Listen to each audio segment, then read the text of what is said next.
policy violations, if there are any, or internal investigation at all. So that's what we're here to talk about today.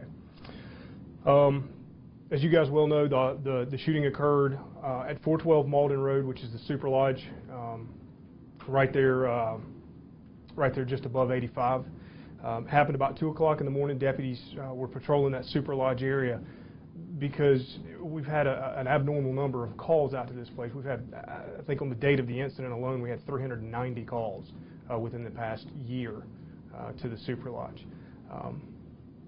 With that criminal activity, we tend to do an extra patrol in those areas. Doing the extra patrol, one of the deputies pulled into the parking lot and noticed a vehicle. Initially, he ran the tag on the vehicle because the vehicle looked moderately suspicious. There are a lot of cases where we have stolen vehicles that are parked in that parking lot, or stolen tags or anything, something like that. So he was running the tag in the parking lot, ran the tag came back stolen. Got out of his vehicle, walked up to the vehicle itself, looked inside, and immediately saw two occupants that were kind of leaned back, laying down in the vehicle. He approached the driver's side of the car, where he was met in the driver's seat by 37-year-old Jason Mendez, ultimately the decedent, and 23-year-old Kristen Clark was in the passenger seat of the vehicle. He called for backup because of the activity itself. He tapped on the window. They wouldn't respond. He tried to get them to engage. They wouldn't engage. They wouldn't roll down the window. They wouldn't talk to him. He was just trying to make contact with them. And the tag on the vehicle was stolen at that point. He had charges. They refused to follow the commands. So once he had backup on scene, the deputy busted the driver's side window out of the vehicle. As soon as he busted the driver's side window out of the vehicle, an altercation ensued, at which point shots were fired by the deputies. And the suspect was, the passenger side suspect, Ms. Clark, the window was busted out over there because she wouldn't comply either. Pulled her out of the vehicle, and then immediately pulled Mr. Mendez out of the vehicle and began to render aid until EMS arrived. I think it's important that you understand that they began to render aid. In less than 2 minutes, they were already performing CPR and first responder techniques for medical attention for Mr. Mendez. He was pronounced deceased at the scene, and SLED responded to the scene as they do with all officer-involved shootings, and the Office of Professional Responsibility came out as well to conduct their investigation. Like I said, all charges, criminal or otherwise, will be forwarded to, questions for that will be forwarded to SLED. But I can tell you that there was a crystalline substance, a white crystal substance, that was field tested positive as methamphetamines on Mr. Mendez. And I'll defer to SLED for the charges on Ms. Clark.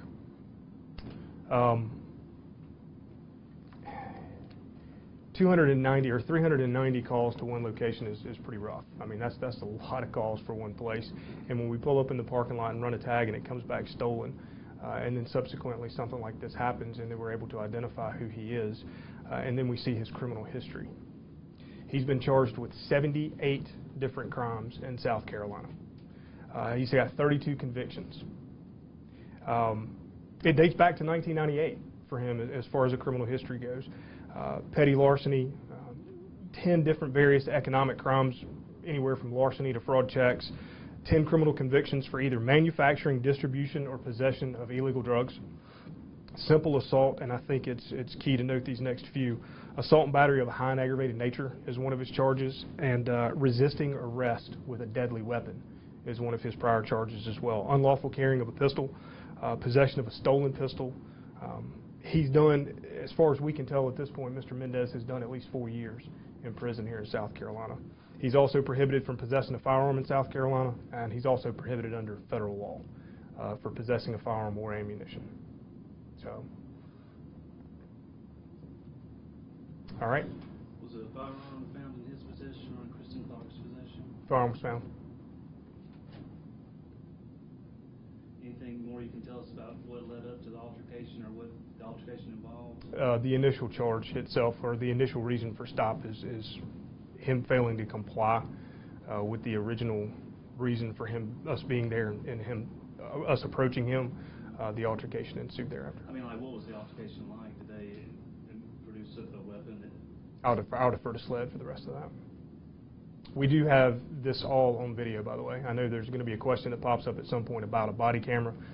We got 50 body cameras in last week, the first of the 300 that we ordered.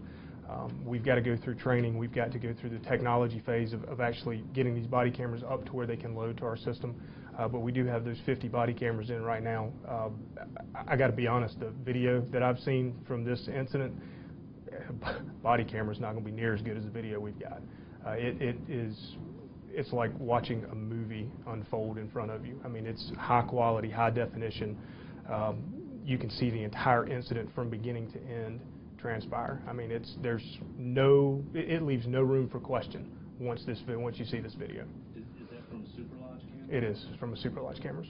And let me ask this flat out, just so I'm clear. Did the deceased, Kristen Clark, produce a weapon? Does the video show him pointing a weapon at an officer? There was a weapon located in the vehicle.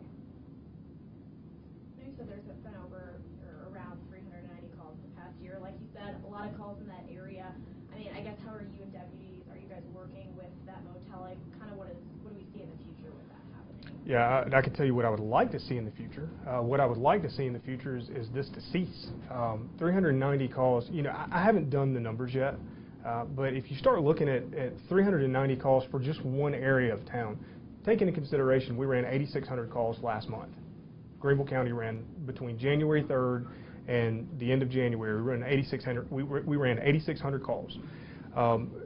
You know, you start spanning that out over a year, and you start looking at the number of calls that go out over 1 year for one location. You can start to kind of see where the predominant number of your calls are coming in from places like this.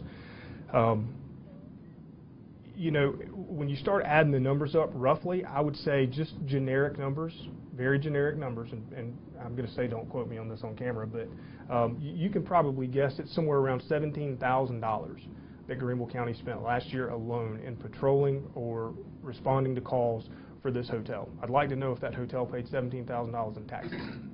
Are we paying for them to continue to ongoing criminal enterprises in these areas? Are we paying for that with our taxpayers' dollars? Or are they producing back to the community what they're taking from it? I absolutely do not think they are. So I would love to take a look at how we can potentially, I would say work with them, but I think in the past we've tried to work with a Super Lodge before, and I'm not necessarily sure that's going to work. So we may be looking to take further action. You mentioned a number of calls have been for stolen vehicles, or can you tell us some of the top reasons you guys have been called there? Drugs? Yeah, the usual suspects: drugs, prostitution, gang activity, assaults, stolen vehicles, stolen tags, shots fired calls. I mean, you name it. They're pretty much in that 390 list.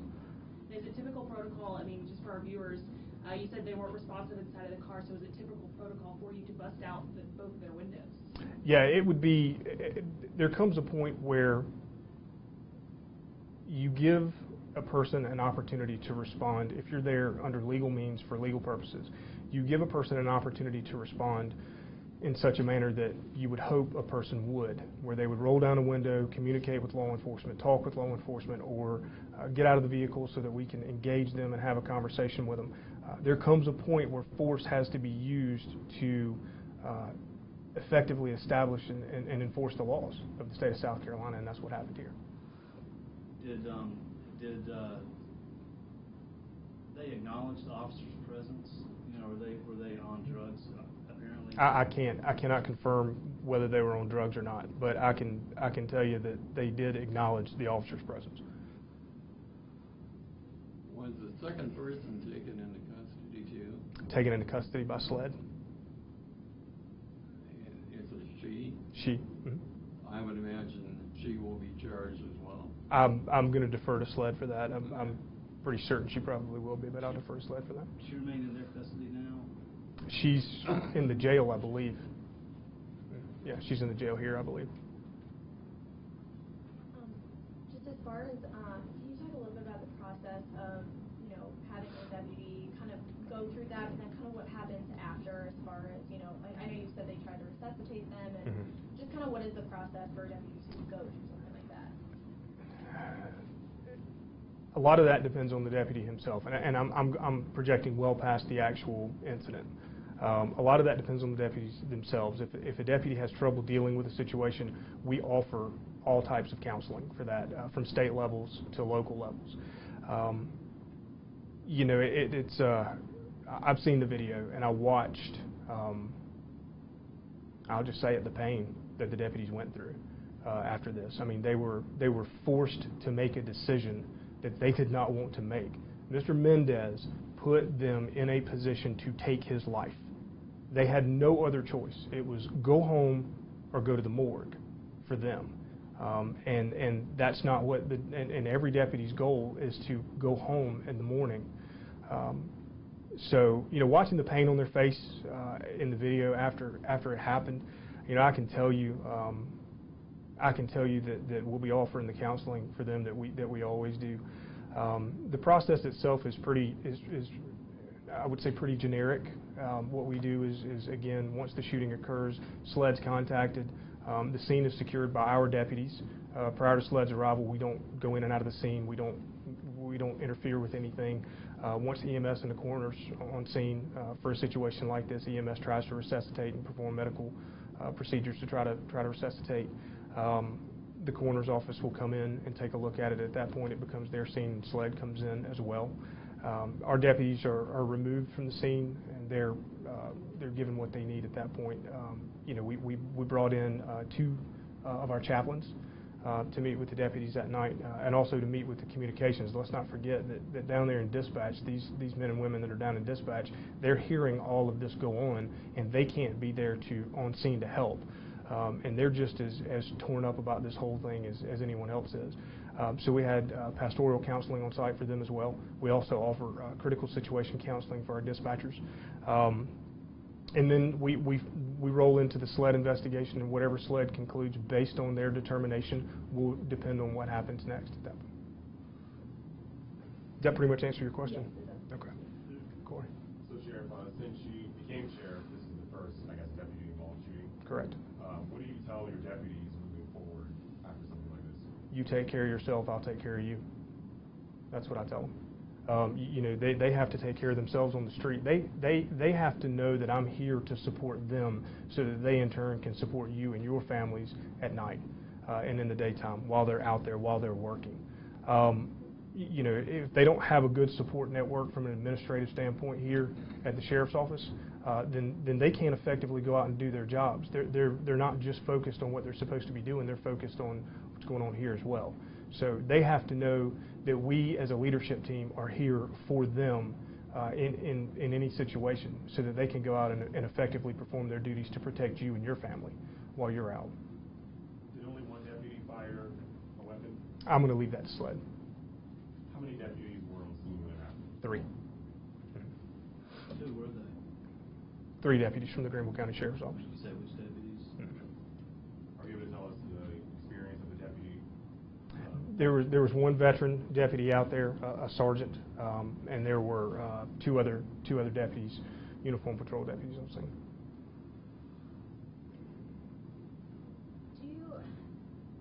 Do you believe that this is the motel? You said you guys had a lot of calls. I'm kind of going back to that. Do you think that influences the surrounding businesses, the Absolutely. surrounding areas? Can you kind of speak to that a little bit? Yeah, absolutely. I mean, I know there have been calls from local businesses for this to be shut down as far back as a decade ago, when I was still here at the sheriff's office working in uniform patrol.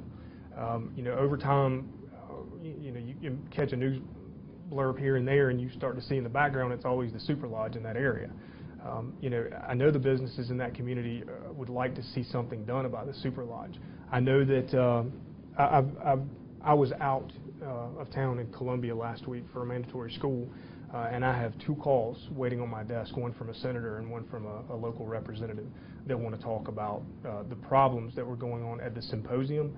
And I can only tell you that the symposium is not that far away from this, so I can imagine they'll also want to talk about this as well.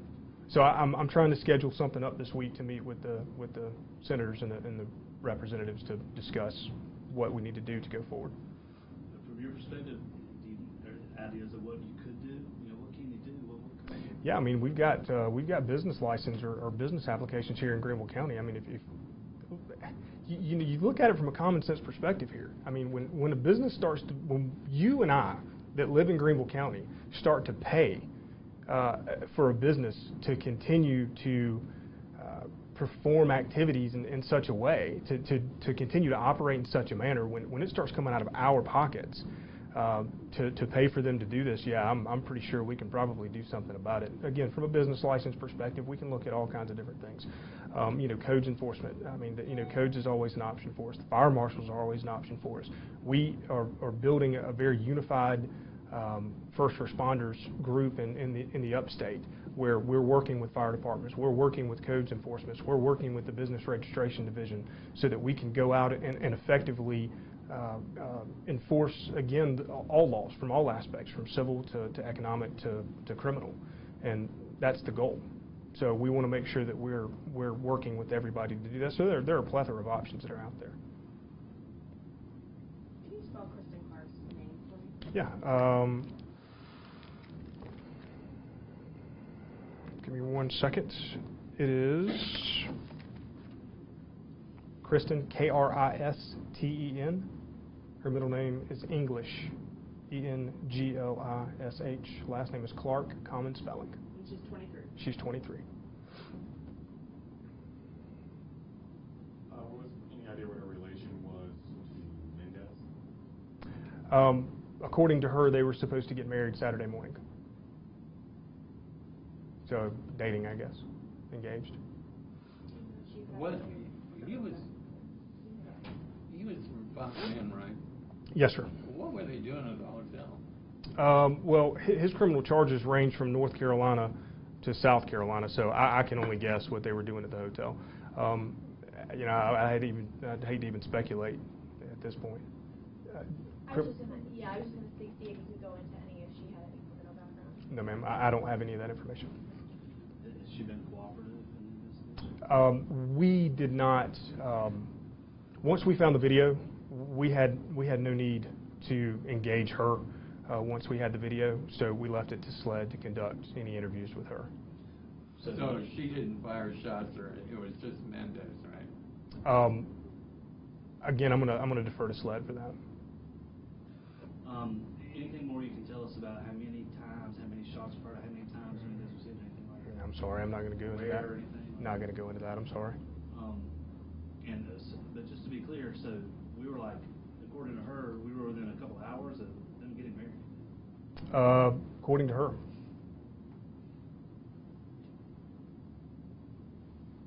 No, all three deputies, administrative employees. All three deputies. Which way? Yeah, correct. Do we have his age? Is it? 37. He's 37.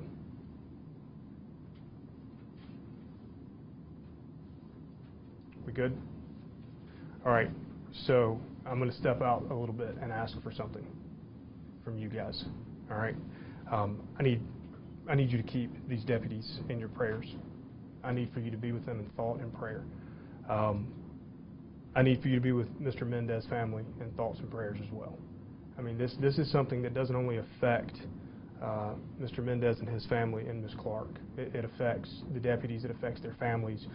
As I've talked to them, they've been with their families. They've got strong support networks between the sheriff's office and their private lives and their personal families. Just keep them in your prayers, please. That's my simple request. Do you have anything, guys? All right. Thank you guys so much. I appreciate your time.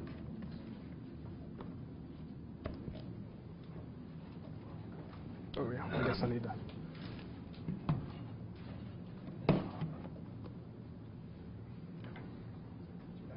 Thank you. Oh, as far as the picture goes, we'll get you guys a